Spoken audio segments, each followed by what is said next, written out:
یہ جو نجف سے کربلا مشی ہے نا، اسے قرآن کی ایک آیت کی روشنی میں دیکھنا ہو تو آیت سناؤ آپ کی خدمت میں۔ سورہ توبہ کی آیت ہے، آیت کا نشان 119 ہے، سورہ کا نشان 9 ہے۔ تو سورہ نمبر یاد رہے گا، 9 کس کا عدد ہے؟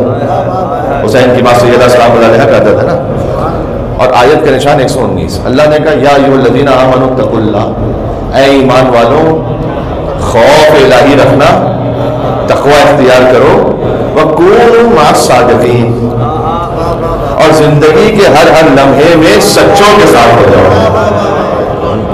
یہ جو نجف سے کربلا ایک ایک قدم ہے، یہ سچوں کے ساتھ ہونے کی عملی تفسیر ہے۔ مل کے سلام دے دو محمد صلی اللہ علیہ۔ سچوں کے ساتھ ہونے کی عملی تفسیر ہے علی سے حسین کے حرم تک۔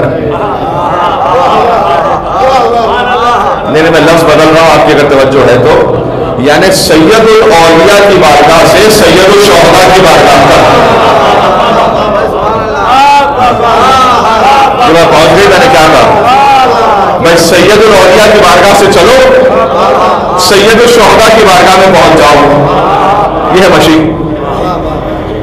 جس کی بارگاہ سے آ رہے ہو وہ ابو تراب ہے، ایسے ہی ہے یا نہیں ہے؟ توجہ آپ کی۔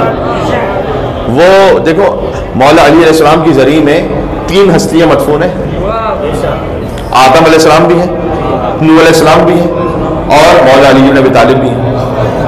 میں نے آج تک کسی چاہے اہل سنت میرا کوئی بھائی ہو یا کسی بھی مسلک فرقے سے ہو جو پہنچا ہو نجف اشرف، میں نے آج تک یہ کہتے ہوئے نہیں سنا کہ میں آدم کی زیارت پہ جا رہا ہوں۔ میں نے یہ کہتے ہوئے کسی کو نہیں سنا کہ میں نوح علیہ السلام کی زیارت پہ جا رہا ہوں۔ بھائی وہ انبیاء ہیں، نوح علیہ السلام تو اولو العزم نبی ہیں، لیکن آل محمد کے توجہ چاہتا ہوں، اس میں تاریخ ایک آ جائے گی۔ آل محمد کی قبروں کا پتہ یہ نہیں ہے کہ یہ ان کے ساتھ ہے یا ان کے ساتھ ہے۔ یہ جنہیں تاریخ پتہ ہے جو پہنچ جائے انہیں میرا سلام ہے۔